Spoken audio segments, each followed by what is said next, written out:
Here we go. It's going to be 20 FX as FX DFW Sethlon squares off against FX DFW WaterlessFishie. WaterlessFishie we haven't been seeing too much of. He's kind of been pretty busy with a lot of life things. But more so than that, we haven't been seeing Sethlon here at Monday Night Melee. That's true. That is very true. He had a little bit of a stint where he started to come back and play the game a bit more. But, you know, had taken a bit of a break. He's taken a bit of a break from all games except for Smash 4. He's you transitioned over there. You can actually expect him to be a regular there on Shockwave. Yeah. We stream Smash 4 on Wednesday nights right here at 8 p.m. CST. But shameless plugs aside, we're going to Yoshi's Story, and it looks like we have a Marth Ditto. Interesting. I am very interested to see this. I think I've only played Gabe's Marth once.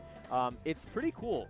He's pretty efficient, but Sethlon is like, this guy's OG.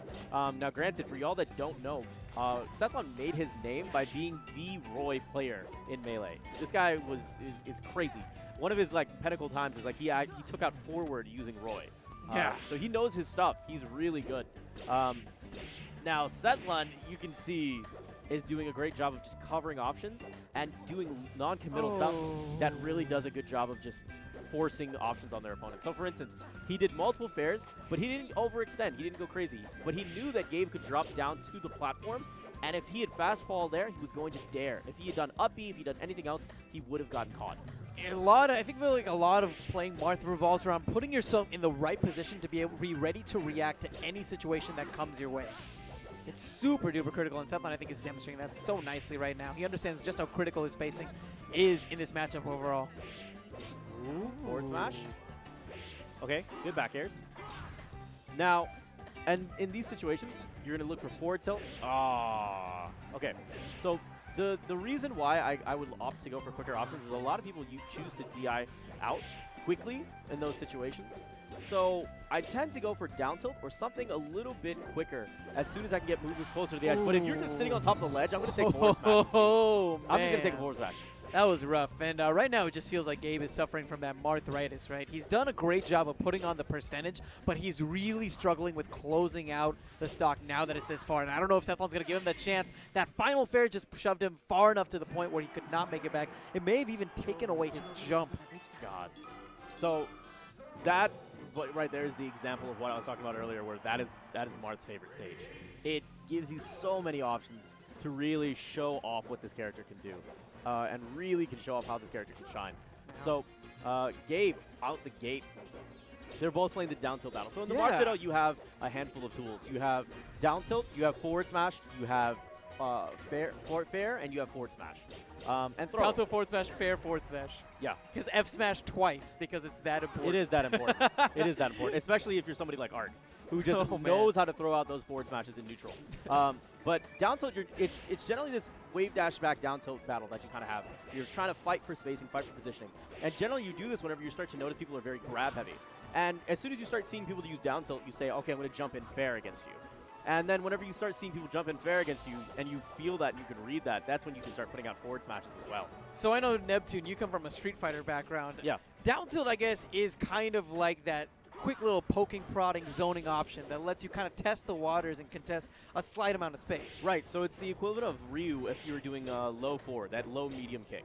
The difference is that you really don't convert too much out of it with Marth, but you do have the ability to dash out of it. It has a pretty early interruptible as soon as you see his hand retreat back, that's when you can use dash away. But if you're converting with forward smashes, you just got to continue to use the magic that you've been doing like this. Yeah, it just feels like the only thing that's retreating back is the stocks from WaterlessFishie, but he's been putting on quite the performance right now. Ends up snagging that edge after that nice counter and brings us down to 2 stocks apiece. Good finish. Now, when it comes to the platform games, you still do have up tilt. God, okay. That has been the common thing. Forward throw into forward smash has been seen everywhere throughout this match. So this is the down tilt battle that I'm talking about. And you can also, you have to be careful about the nairs because they can be crouch canceled and immediately use down tilt to shove them back out. I like the mix-ups that we're seeing from Sethlon as well. Previously, we've seen each of these players go for down tilts and grabs immediately afterwards. This time, because each player knows that option is coming, Sethlon opted to go for a short hop forward air, thereby avoiding the down tilt that Gabe would be throwing out because of the previous information that he had downloaded. Correct. That's exactly what I was talking about. That's the adjustments that you're going to see over time. So is there going to be a pivot down tilt here? Oh, that's the other common thing that you like to see Marth's doing in general is if you're down throwing someone towards the edge, they're going to do pivot, down tilt, and then pivot again, looking for grab if they roll in. It all comes down to conditioning. Are they going to see the forward smash? Yep, there it is. Yeah. Just at the right optimal range. He's trying to do his best to make sure that he catches them just with the tip. Sometimes there's not a lot of punishment that you can get away with unless they do wave dash out of shield grab or wave dash out of shield down tilt. Man. I'm happy. I'm really happy right now. WaterlessFishie has a little bit of fight in him, and this isn't necessarily the worst situation in the world. It's pretty bad. It could be worse. It could be worse, to be honest, right?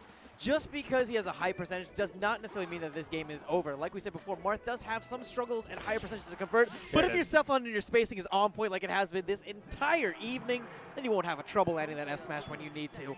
Great set by both players. Yeah. Haven't seen Gabe's Marth before, but I'm really hoping we get to see more of it here on Monday Night Melee. Absolutely. But yeah, Good finish. that was great.